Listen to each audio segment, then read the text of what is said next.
the state, the little guy, the toff, just all different stereotypes of foreigners.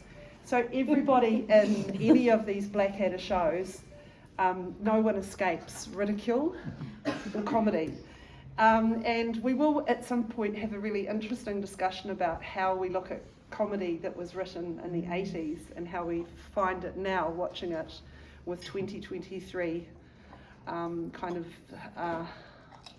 eyeballs. It's a little bit different, and I think we need to kind of mention that somewhere, that this is an iconic kind of piece of literature, if you like, that has gone from the little TV screen to pretty much the stage.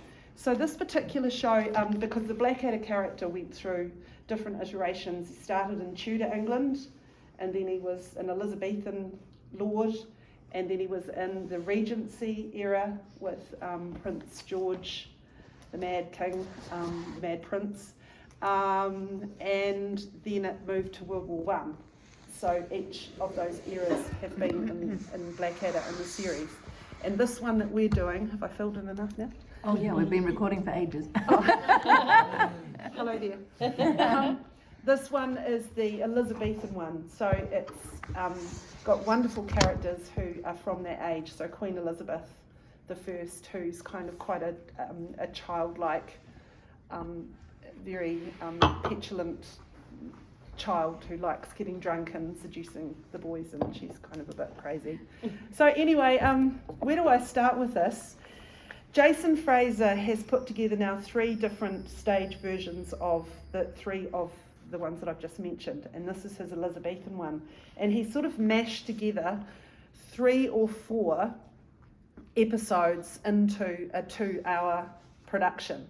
So it's a play of 2 halves, and he's managed to kind of intertwine the different characters and scenes and what happens in that series into like one unit, and he's actually done a really clever job of it.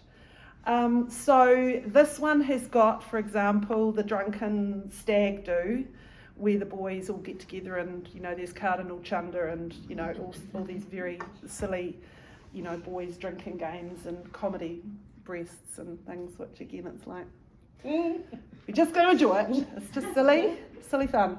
And it's got Flash Art, who is the kind of archetypal sex fiend, who's just sort of a womanizing, kind of clown, really. And it's got the, if you remember the Puritans, the Whiteadders, which was gorgeously played by Miriam Margolyes, with the big crosses on the shoulder. They're the Puritans, and of course they're nothing like Blackadder, who's not a Puritan, and they come and they're very, they're just, again, that kind of taking the mickey out of, kind of ardent religious people. And then you've got the Bishop of Bath and Wells, who's again pretty much exemplifies some of the worst qualities of the church that you could imagine.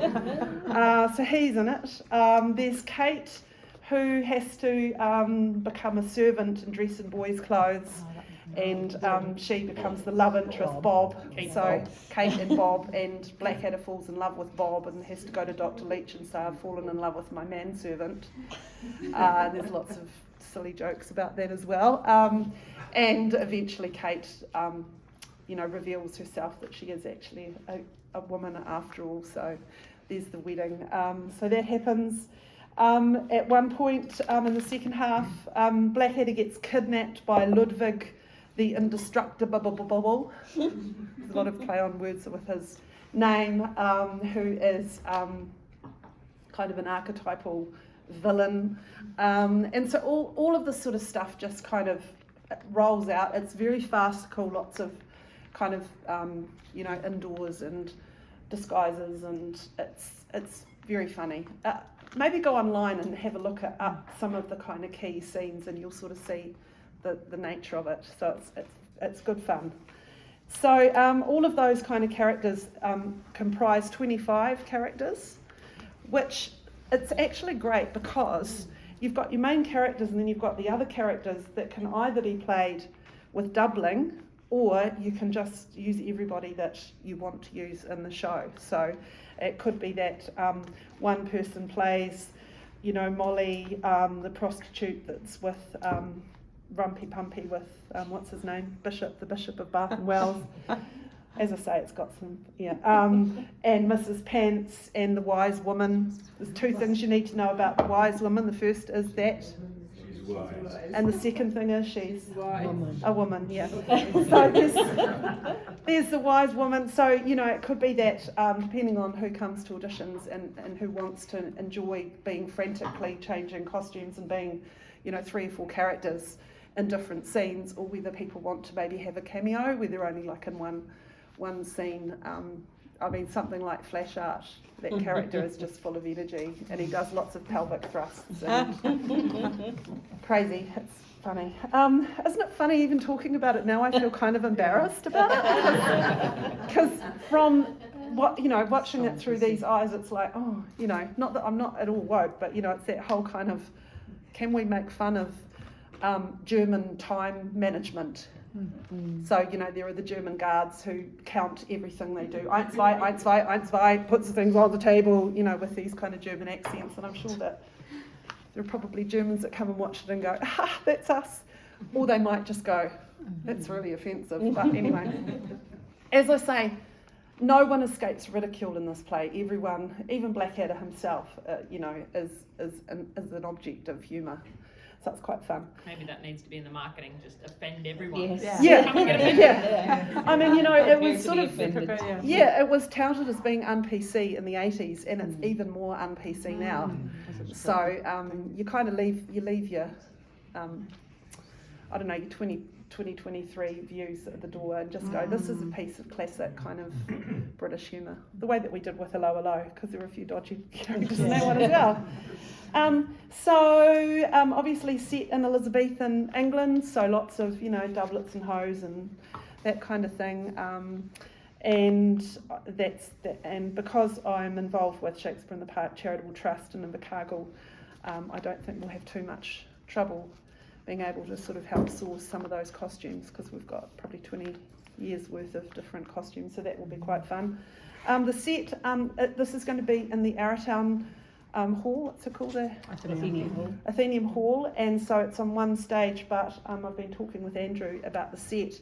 There are lots of different scenes within it, so we're going to potentially have, like if this is the stage, potentially, a wall that will move depending on what the scene is that people are going to see. There'll be probably little satellite stages at the front for some of the smaller scenes like the Wise Woman or that kind of thing. So there's that. What else? Rehearsals. So with modern technology, how we've all got so used to using, Zoom and that kind of thing, the first couple of weeks, I'm intending the rehearsals to be literally on screen with everybody with their scripts, and we'll do a lot of the discovery and some of the cueing and, just some of the reading actually online. So that will be quite good, particularly for people that maybe live, and I know in this community people can live as far away as Wanaka, Glenorchy, Arrowtown, so for a couple of weeks it will be quite good to be able to have people actually, and if people are ill, that kind of thing, then they can zoom in, so that's kind of useful. Auditions will be on the 25th of June, 24th of June, and what we'd like to do is we've got actual little pieces of script with different characters, and we'll invite people to come in together and read and swap around, and so people can get a feel for the different characters and maybe sort of go, oh, that's the one I really want, but also try out different characters as well. So it'll be good to kind of get to see how people work together as an ensemble in the auditions. And if you can't make auditions for whatever reason, I'm sure we'll be able to arrange again to use technology to help with that. May as well make use of it where we can. In terms of the rehearsals also, I've tried to block series of scenes together, so that, for example, Kate/Bob and her father and Blackadder, those scenes will all be done as one unit. So instead of coming along to rehearsal for the whole act and going, well, I'm only actually in scene 4, and you've got to sit through scene 1, 2 and 3 and get your scene and then you leave, I'm going to try and get all the Queenie scenes together, all the Blackadder, Baldrick scenes together, so that people might only be needing to come to 3 out of 5 of the sets of rehearsals. That's not to say that people can't come along, but it's just in terms of trying to expedite what people need to get through to make this happen, because we've got a reasonably good time frame, but when you're doing fast, you need a lot of time for people to get the timing. This is very much a play about timing, delivering the lines, but also delivering the action. So we do need quite a bit of time actually on the set, but those first lot of rehearsals, both on Zoom and in the rehearsal room, will be very much getting people really up to speed before it starts moves at one hell of a pace. So that's, I think, like in terms of the female characters, you've got Nursey, who's the sort of senile nurse that seems to have a fixation with udders. I don't know, that's her character. Kate Bob, who's the young woman that falls for Blackadder, and vice versa. Queenie, the nutty queen, who's sort of, the archetypal kind of sitting on the shelf waiting for life to happen to her. Molly, who's obviously got a thing going on with the Bishop of Bath and Wells, who's actually also kind of likes turning up with a red hot poker to get any kind of ransoms or things like that. Lady Whiteadder, who of course is the Puritan aunt. Mrs. Pants, who along with Mr. Pants comes to buy Blackadder's house, and these are like in one scene. Wise woman. There's also, however, having said that, there are guards, there's the torturer, there's, there are characters that women can easily play. Obviously not some of the archetypal male characters, because then it would almost be like, I think the fact that they're played by men is often where the humour comes from. But the likes of even the drunken, debaucherous stag night scene, there could easily be a woman in that who's, playing piddles, or they've got ridiculous names.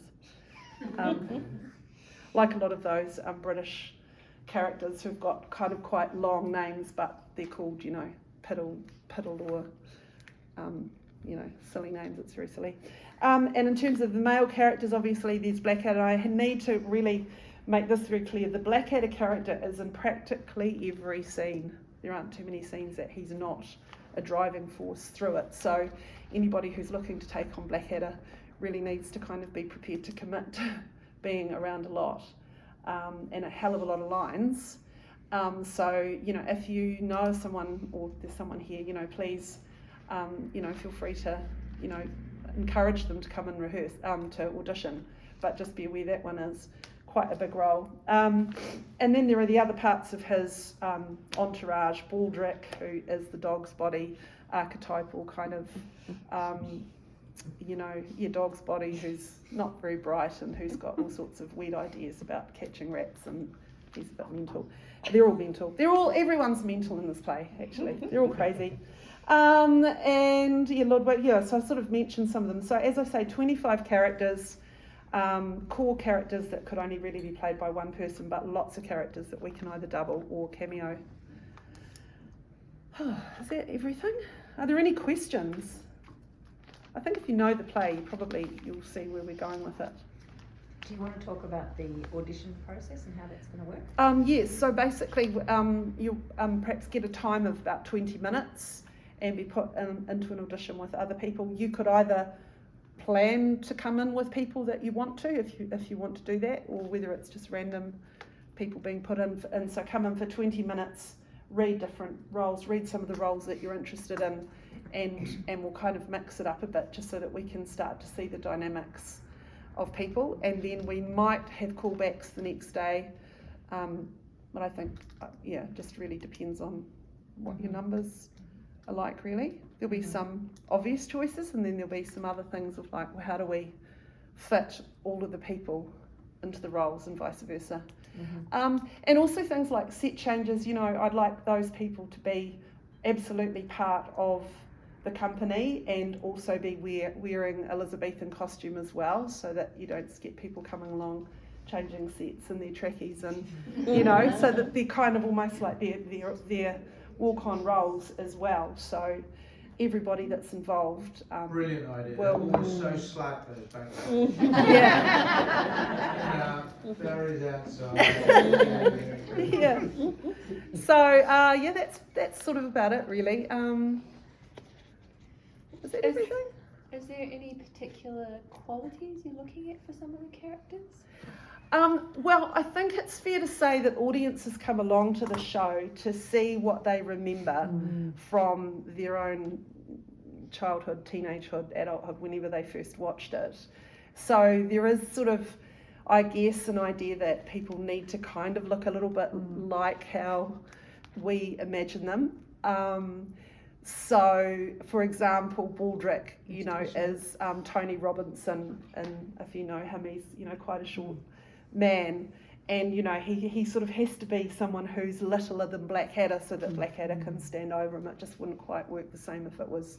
So there are some physical kind of things like that, but in terms of age, I mean, it's not particularly set. I mean, Elizabeth could be 60-year-old Elizabeth still on the throne waiting, or it could be the 20-year-old Elizabeth. It's that kind of thing is definitely up to really the actor's chops that we're looking at for that sort of thing. But the other characters, can be. We're not going to be kind of worried too much about people's age. It's more really about, I think, timing and comedy, being able to deliver comedy and knowing how to kind of throw that joke in. So in auditions, I'm going to be looking at seeing how people also take direction. Can people kind of not improvise as such, but I don't know, kind of take direction and run with it and see how that goes. So that's sort of what we're looking for, I think. But we've got a copy of the script electronically, so a PDF. So if you would like to have a look at it and see, the scope of what the roles are, that would be probably useful to you before, or to tell if it's not all of you guys, anyone coming to auditions, to get that beforehand. That's part of the audition pack. There's a link to an unprintable version of the script. Yes. So you can read the whole thing. Yes. If you want. Yes. As well as your. And there are some pieces that we've got for auditions as well, just to kind of cover most of the main characters for people. So shall I just talk about how you sign up for an audition? Yeah, sure. Yeah. So we've got an audition pack which has quite a bit of information on the process and the different roles that are on offer and that sort of thing. And you can click on a link to book an audition slot, and they're maximum 6 people per audition slot. And then after you make a booking for a slot, it'll then take you through a little bit of a questionnaire to book your slot. So yeah, it should all be contained within the audition pack, everything that you need, but if there's any other questions, let us know. And probably production dates are useful for you to know. Yes. I'm waiting to see if you know what that is. I kind of do, I'm just not good with numbers. 7th to the 16th of September. So the 7th is, I think, a Thursday. Yes. So Thursday, Friday, Saturday, break on Sunday Monday. Sunday matinee. Oh, Sunday matinee, break on Monday and Tuesday, and then Wednesday, Thursday, Friday, Saturday. Is that right? 8. Yes. 8 performances over 2 weekends. And you really do need to be available for the week leading up to that. It's always difficult when people go, oh, I can be at every rehearsal except the dress rehearsal. It's like... It's basically from the weekend before, Yes. the Saturday, through... And that will be in Arrowtown, so we will have moved to Arrowtown for the week before the show opens, once we move into the theatre. Yeah, we pack in on Friday and then it all starts happening on Saturday. Yeah. Does that sound right? Any questions? In terms of... sorry.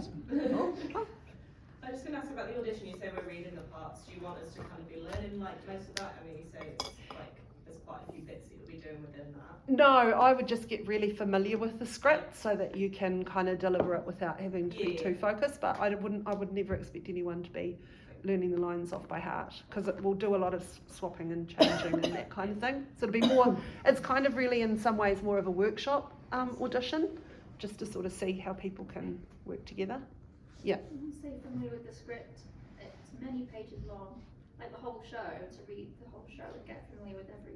No, No, not for Just auditions. the No, that's select just for bits. you. If you want kind of to read it, is just skim read it and see what it's about. And Yeah, Yeah. I just want to know how to prepare for auditions, what to learn for that. oh no, just look at the pieces that we're actually going to do in the auditions. Just those short. Okay, I'm not sure. I'll find them. They're only like a page each. Okay. There's like several of them that are quite short, so we'll put them. Everyone will do everything. There's a link to a folder of about half a dozen of them, and those half a dozen are quite Oh, short. yes. And they only Yeah. apply to certain roles as well. So Yes, but everyone can just come in and read. You might be reading Blackadder 1 minute and Queenie the next, and it's just about really, and then obviously writing the preference that you would have. So we're not going to cast you in a role that you haven't come along to audition for, but that will just give us a chance to be able to sort of see how people work together. So it's not like you just come in on your own and deliver your lines and then leave. It's very much an ensemble kind of feeling. Well, I hope so anyway. Should be fun. If you go to YouTube, there's quite a lot of like mashup videos of some of the scenes. Yes. The ones we're going to do. I looked up one, it's Blackadder 2, and it's called Return of Blackadder, Blackadder Returns. It's about half an hour. I've looked at that and you'll see a lot of the scenes that we've got ready for the audition thing. To give you an idea of how it works and how they are and how silly it is. So that you get a feel for what I can happens. actually send it to the group. Yeah, send it to a group chat. Send it to Gil. Yeah. we might, if we can start using that Facebook community group rather than the chat, because not everyone's on the chat or can join the chat if they're not, if they're new to town. So which group, sorry? It's called, I don't think you were here for that bit, but it's the Remarkable Theatre Community Group. It's like a Facebook page. Is that how the show will be managed? It will be on Facebook? Will it? Is that No, communication? Through No. another- No, I think that's really more just for your social media stuff. But no, I in terms of me, probably I quite like using either Messenger or WhatsApp if we've got a group, that if it's about people needing to get the same message. Yeah. So that kind of thing, or text or email. I work a lot on email and that kind of thing. So that's, won't be many phone calls these days. It all seems to be texts and sorry, the commitments for the rehearsals. I've got a rehearsal draft, but that is going to really largely depend upon people's availability. So, say for example, I'm really hoping to rehearse Saturdays and or Sundays, but it might be that it's just Sundays, or it might be that it's 1 week it's Saturday and Sunday, and generally in the evenings. So from, because you kind of presume that most people have got day jobs. If people have got jobs that are, maybe you work from, Wednesday to Saturday or something, then I would try and work around that as well. And because I'm going to be kind of pretty free and flexible a lot of the time, if, for example, people are on shift work or something like that, and we know all of those difficulties that people have with scheduling, it could be that the rehearsal is at 4 o'clock on a Tuesday because that's when 5 people happen to be able to be there, or a lunchtime time or something like that. So we're going to be very flexible with as much as we can, but obviously when you're working ensemble you can't just have people coming in. It is there are no monologues in this play. It is line, 5 people talking one after the other together, and so cueing is a really important part of the play, of the timing and the speed of it. So it's very difficult to rehearse if people are not there, but that's just really theatre in general. Really, you've got to kind of have everybody there. And it's really important in your audition information to be really clear about what you can and can't do. So if you absolutely can't be there on a Monday night, that's absolutely fine, so long as we know that and we can work around it. Yep. Does that apply for, because I know some people have spoken to me and said, oh yeah, I'd love to do it, but I'm away for 2 weeks in July. again, is that something if you know in advance that should be- Absolutely, yeah, and particularly with using Zoom for the discovery and the queuing rehearsals, people could be really anywhere on business out of the country even, and still be able to potentially, tune in to us. So yes, early on, but basically from about mid-August to mid-September, you need to really be available on the ground, ready, during that period. That's sort of fairly important. But I know what happens, people have got, weddings and, all sorts of things where there are, and work commitments that you just can't get around, and we'll try and work around that. Yeah, but the most flexible you can be, the better. And in terms of younger people, as I say, it's really un-PC, and there's a lot of sort of, kind of fairly adult humour.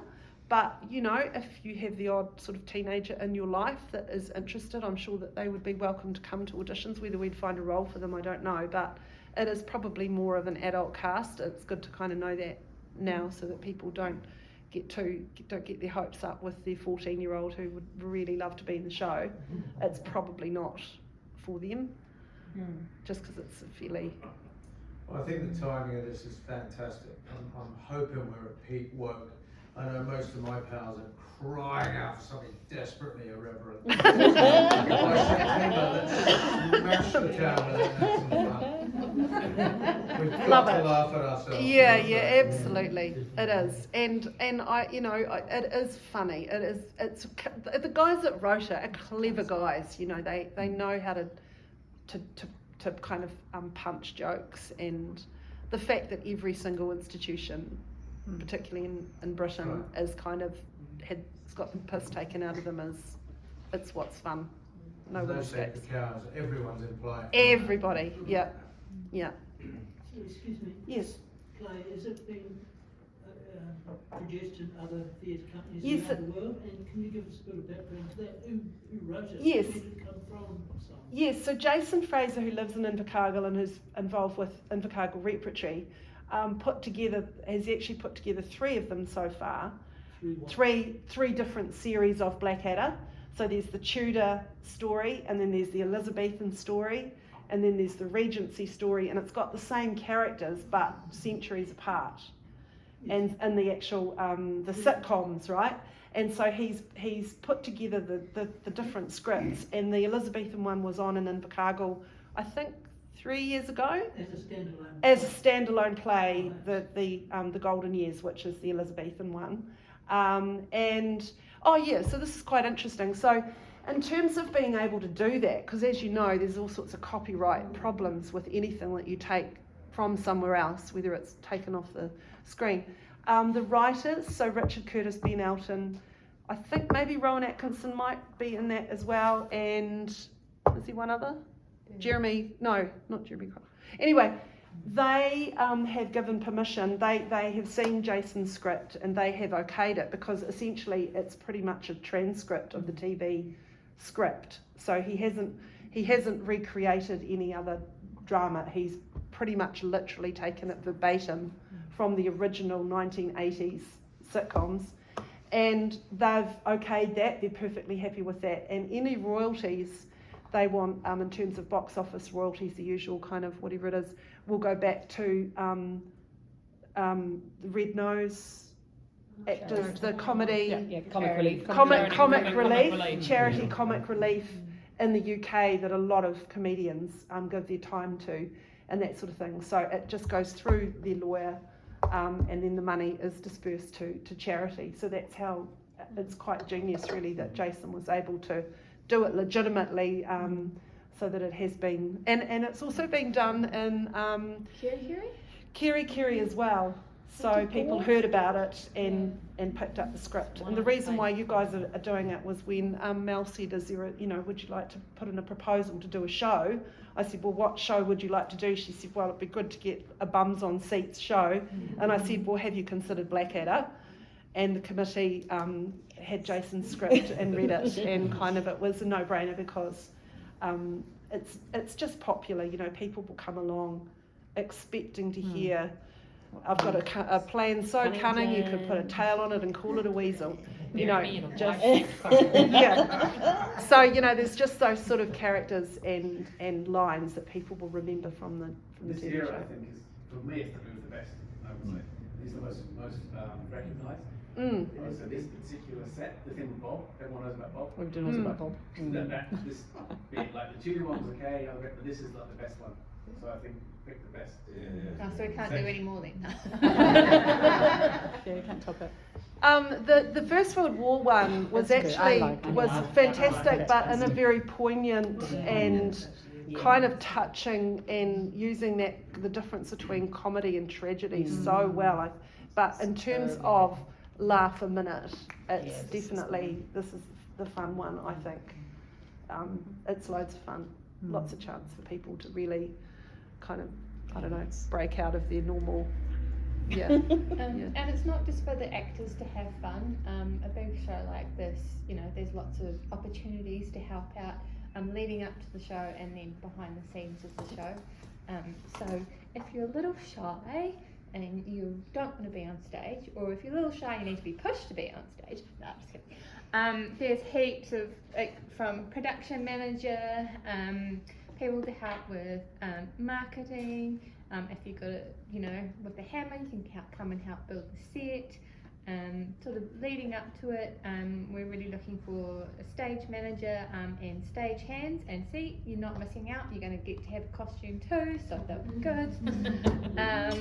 What else? And then obviously, if people's time is limited, they want to help with front of house and sort of more on performance nights, and that's great.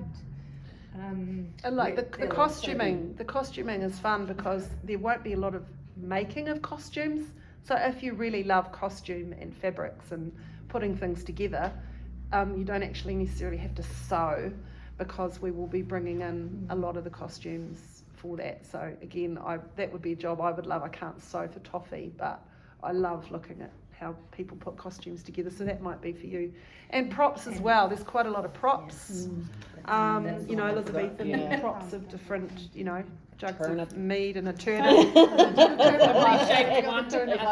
There's a turnip shaped like a thingy. If you remember that, which it's that classic line where the Lady Whiteadder is that, oh, and she's holding up this thingy shaped turnip that the boys have just cracked up over all the way through, and she's like, oh, it reminds me of my wedding night.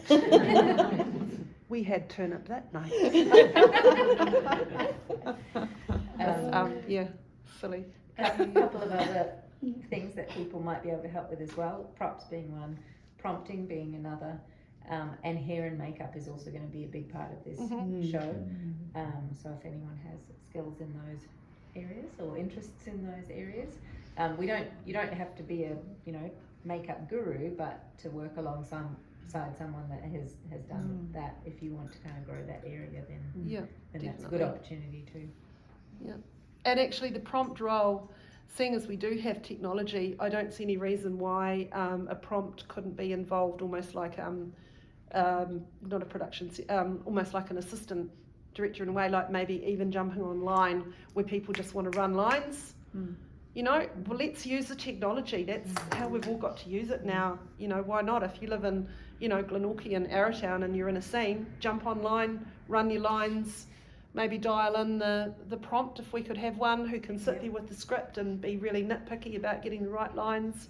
That's the sort of stuff that you don't need to be doing with me, and that you can be doing and then bringing that to rehearsal and you're ready to go. Because I do kind of expect a bit of that as soon as it's got, books down, that should be when, the prompt is helping you, but you are, your lines are down. When do you think you might be wanting books down by? I have to have a look on the rehearsal schedule, but it's around about August the 20th, something like that, 17th, 18th, like that. Mid-August. Yeah, because I'm really hoping that the initial rehearsals that we have on Zoom, which will be discovery and characterisation, so reading the script, talking about, well, how do you deliver that line, that kind of thing. And then there'll be like cueing rehearsals where it'll be very much about getting the timing right. And then there'll be blocking, which is where we put all of the action together. So by the time we get to block, everyone should be really familiar with the script and know what it is they're talking about when they're sitting around the table, for example. So then we just put the table in and you've already got that, that pre-work already done. So the blocking is basically physically putting you on the places that you need to be, and then running it so that it's like clockwork. Yeah. Because with farce, and it is quite farcical, lots of doors in and out and things like that, particularly in the drunken revelling scene in the first act, it's quite frantic, so you need to be really off book. But the prompt is a great role actually, because you're there from when people are discovering right through to when you move into the theatre, and hopefully you won't. I don't tend to like to have prompts anywhere in the theatre. I don't know if that's something the prompt should basically not have anything to do by the time we are running scenes. So if anyone's going away mid-August and they want to help beforehand. Yeah. Any other questions? When's showtime again? September? 7. Yeah. It's going to be a blast. I think audiences will just flock in. There'll be the bar will get a hammering because people will be out for a big night, for a night out of comedy and revelry. Yeah, so booking your work functions now. You could have turnip soup. That'll be a top seller. One of the host responsibility meals. I mean, that's also some of the things that we'll have to be rehearsing is where are the laughs going to come, because often the laughs ripple, and you've got to come over those and not stand waiting for everybody, although there will be moments where Blackadder clearly is waiting, because it's, but so that kind of thing will be, that will need to be worked on, and people that have acted for years kind of know how to come up louder for the next line because the audience is still rippling with their laughter, or to hold it back, but that kind of thing we need to discover in the rehearsal room, because there's nothing worse than running a show and then everyone going, oh my god, they really laughed a lot at that, I wasn't expecting it. It's like, we will be expecting it. Or worse, when you stop waiting for the laugh. Yeah.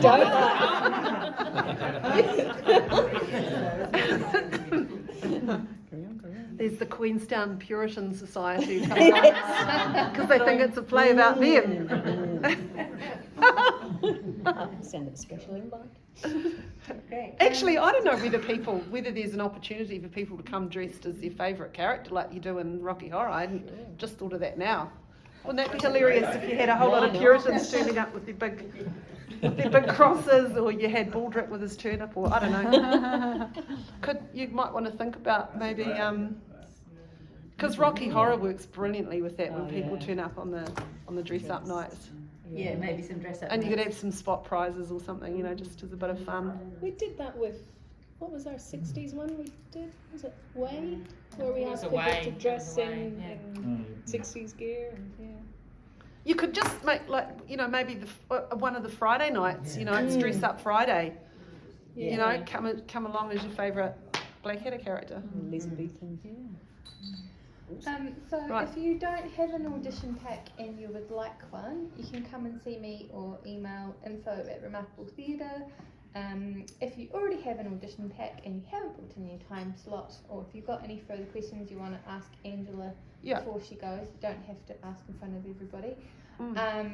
Then please book in your audition time slot. If you want to be involved some other way, come and see us and let's lock you in for something that you'd love to do. Should be good. Thank you. Cool. And spread the word. Yes. Can't Please wait. spread the word. So good. Thank you very much, Angela.